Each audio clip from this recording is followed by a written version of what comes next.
This is the practice assessment for sections 11.5 to 11.7.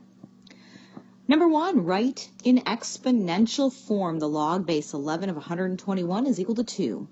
The conversion from log to exponential form is log base a of x equals y, if and only if a to the y equals x.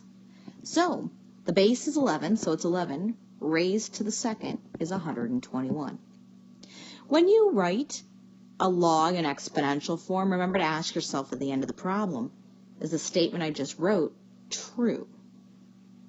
What if you want to go the other direction and you want to rewrite 2 to the third equals 8 in log form? Well, it's going to be the log base 2, because 2 is the base, of 8 equals 3.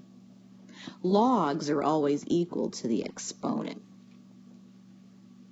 Number 3, evaluate the log base 9 of 27. You're more than welcome to use the log base function on your calculator, or if you don't have log base, you can use the base change formula, which is the log of 27 divided by the log of 9. Then you can plug it in your calculator. I'm going to do it the long way, though, where we're going to write it as 9 to the x is equal to 27. Well, you can't raise 9 to a power and get 27, but both of these numbers can be rewritten as 3 to a power. So 9 is 3 squared, and 27 is 3 to the third. We have a property of exponents, or exponential terms, that says if the bases are the same, then the exponents must be equal. So 2x is equal to 3, or x is equal to 3 halves, or 1.5, which is the same answer that you would get if you had done the log base or the base change formula. Problem number 4. Solve the log base 7 of 3x plus 5 is equal to the log base 7 of 21 for x. If you have a log with the same base on both sides of the equal sign, they end up canceling. And then you just solve what's left over. So 3x is equal to 16, and x is equal to 16 thirds. For problem number 5, you can't cancel the log base 7 unless each side has a single log. So I want you to notice that the left-hand side has the difference of 2 logs. To combine it into a single log, you're going to rewrite it as log base 7 of x over 2. Reminder, subtracting logs does not mean to subtract the logs, and adding logs does not mean to add the logs. Subtracting logs, you simplify by making it a division. Adding logs, you rewrite into a single log by multiplying. Now I can cancel these, and now I have x over 2 is equal to 4, which is just a proportion. So x is equal to 8. In number 6, this is probably one that you could just shove into your calculator. However, for the sake of argument, I'm going to show you how to expand this. Since it's 7 thirds divided by 4, it's the same thing as the log of 7 thirds minus the log of 4. And we also had a property of logarithms that said if you have an exponent, it gets written in front. So this is like 3 log 7 minus log 4. Now the nice thing about this problem is it's a common logarithm. The common logarithm was the one whose base was 10, which means you can just shove it in the calculator. You didn't have to expand it. I'm just re-showing the properties of logarithms to help you out. You probably would have just plugged into your calculator log 7 to the third divided by 4, and then you would have gotten about 1.9332. Number 7, find the value of log base 325 using the base change formula. You would have done the log of 25 divided by the log of 3. And the log of 25 divided by the log of 3 is approximately 2.92, oh, no, I guess it's going to be 3, well, let's see, now let's write this out so I can figure out my rounding. 929, I guess it's just 9299. Number 8, solve for x using the graphing calculator. You put the left side in y1 equals, you put the right side in y2 equals, and you find where the two graphs intersect. And it's just that easy. However, for the sake of argument, I'm going to do this problem the long way using algebra because I believe going back over the algebra always helps. So one of the ways we can do this problem is to put log on both sides of the equation. Remember, we have a rule about equations that says if you do the same thing to both sides, it's the same equation. The exponents, they get written in front of the logs.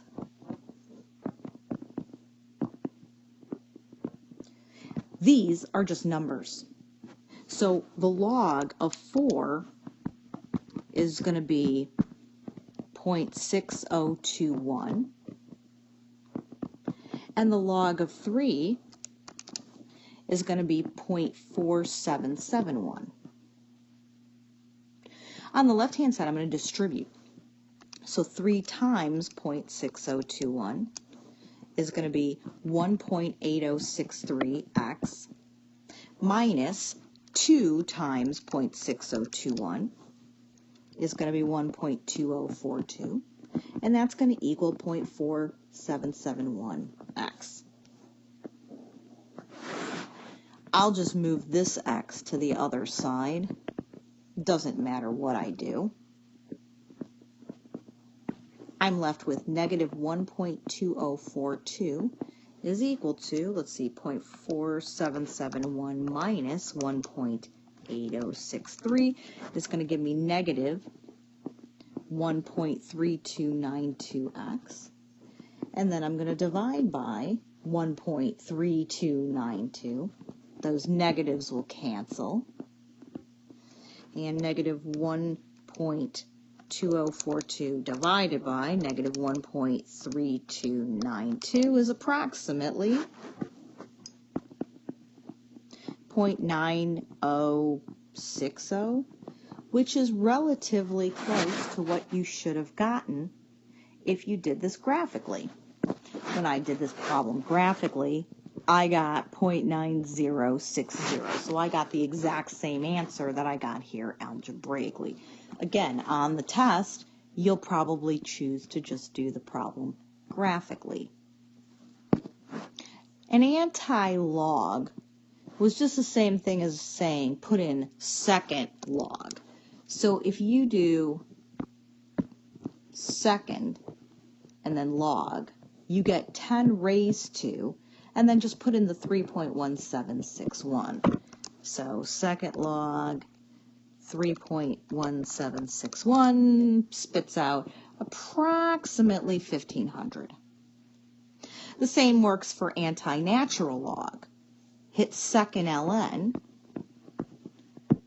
and then it pops up with e raised to, put in 10.62, and e raised to the 10.62 is about 40,946. The base change formula works for both LOG, or common logarithm, and the natural logarithm. So we're going to do the natural log of 125 over the natural log of 7, which will actually give you the same answer as if you use the log of 125 over the log of 7. But the natural log of 125 divided by the natural log of 7 spits out approximately 2.4813. Number 12, again, you can graph this if you'd like. If you graph it, though, you're going to have to change the window so that you can see higher, because the graph won't find the point of intersection if it's not on the screen. Otherwise, another way of solving this problem is to use natural logarithms. You could do the natural log of 5 to the x is equal to the natural log of 70. The exponent gets written in front, so x times the natural log of 5 is equal to the natural log of 70. And then x is going to equal the natural log of 70 divided by the natural log of 5. Another way I could have done this problem was I could have rewritten it in log form. I could have done log base 5 of 70 equals x, and I would have still ended up with this equation, except it would have been log of 70 over log of 5. Either way, you end up with the same answer as if you were to graph it and find the point of intersection, and you should get approximately 2.6397.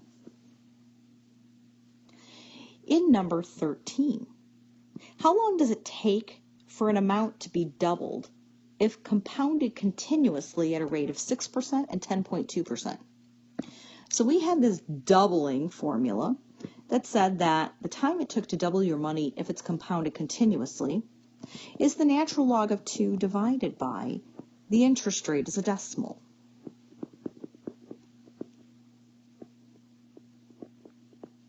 Don't forget you have to change it to a decimal. So in part A, the natural log of 2 divided by 0.06 says it'll take approximately 11.55 years to double my money at that interest rate.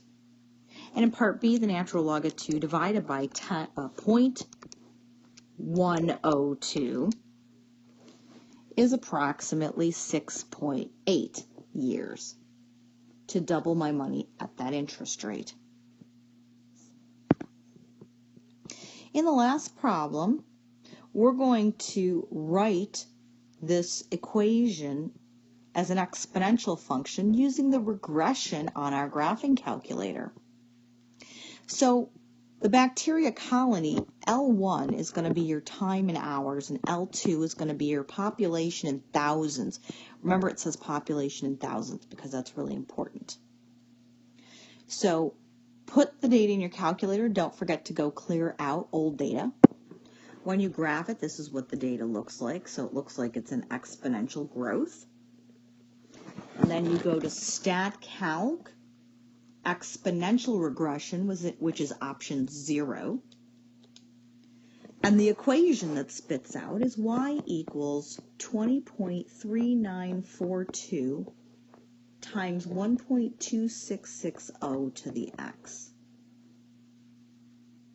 If I wanted to change that equation into exponential form, you would take the part that's inside the parentheses and do e raised to the natural log of 1.2660. The natural log of 1.2660 is going to be 0.2359x. So this is the same equation except in exponential form. Part B of the problem wants to know what the predicted population of the colony is after 20 hours. Well, luckily, X is in terms of hours.